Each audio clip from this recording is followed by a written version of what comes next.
Patch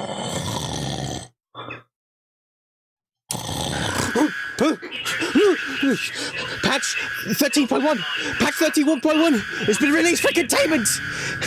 Let's talk about it.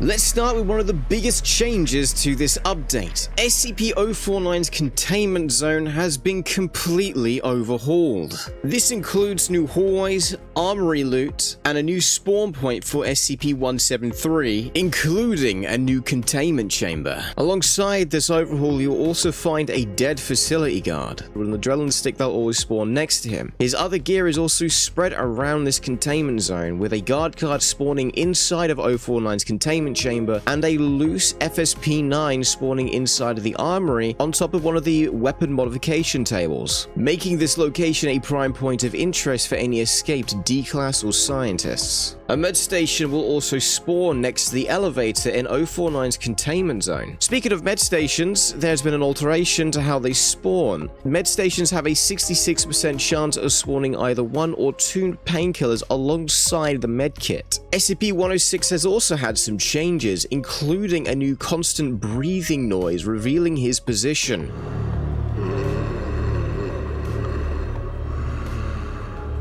This audio cue can be heard from up to 7 meters. It's been introduced to help combat the camping mechanics which is dominant when playing SCP-106. SCP-106's attacks now require 2 hits to send a target to the pocket dimension, with a cooldown of 1.5 seconds per attack. Both these changes have proven to be quite controversial amongst the community, so I'm curious to know your thoughts in the comments down below. The initial hit does 30 immediate damage and applies corrosion for 20 seconds. Corrosion applies a damage over time effect, tolling 72 HP worth of damage. Corrosion can be temporarily blocked by vitality from green candy. If a human player upon the second hit has corrosion when hit by SCP-106, the player will be teleported into SCP-106's pocket dimension and grant SCP-106 a Vigor bonus. If you do manage to escape SCP-106's pocket dimension though, you will be given a traumatized effect, and if hit by SCP-106 whilst having this effect enabled, you will be killed instantly. Side note, if you do have the traumatized effect and make contact with SCP-106 again, your screen will turn black and white and you'll get this audio cue which I can only describe as straight out of a damn horror film.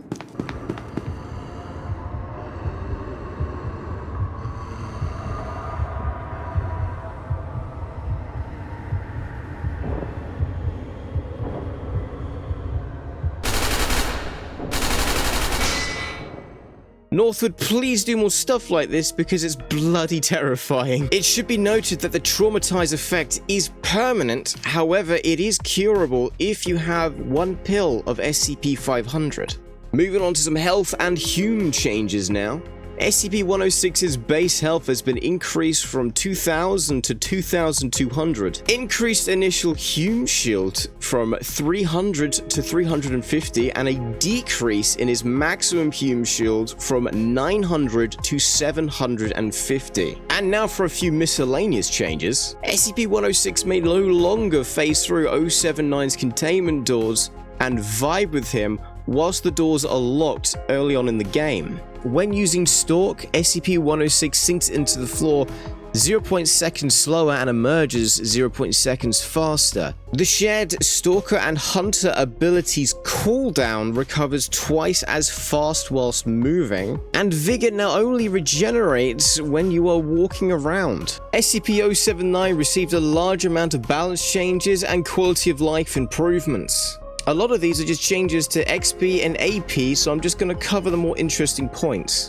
Starting with 079 has been reintroduced with a new cutscene for the start of the round with improved graphics. Doors locked by 079 now produce a loud whining sound that continues until the door is unlocked.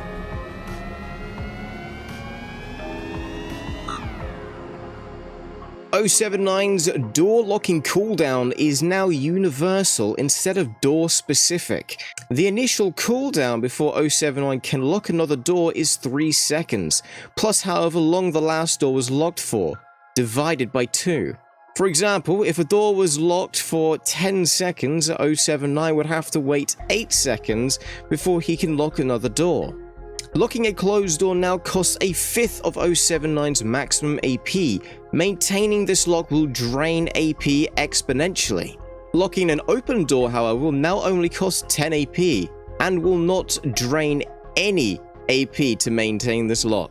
Termination EXP rewards have been rebalanced. For example, D-Class Termination Assists now grant 30 EXP instead of 40, Scientists now grant 40 instead of 50, MTF Chaos and Tutorials grant 50 from 30, Facility Guard Termination Assists grant 30 from 25, terminating any class via the use of a Tesla Gate will now double your EXP rewards. And finally, a couple of miscellaneous quality of life changes. Weapon workshops now display special text when an unmodifiable weapon is actively trying to be modified. Added an indicator on the playlist displaying the amount of players in a lobby.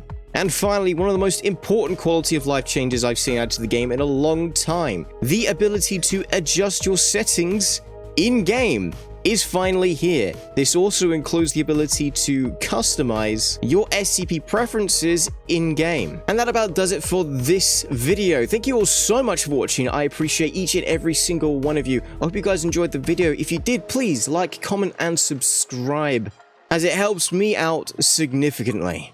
Anyway, guys, I'll see all of you in the next one. Adios, gamers.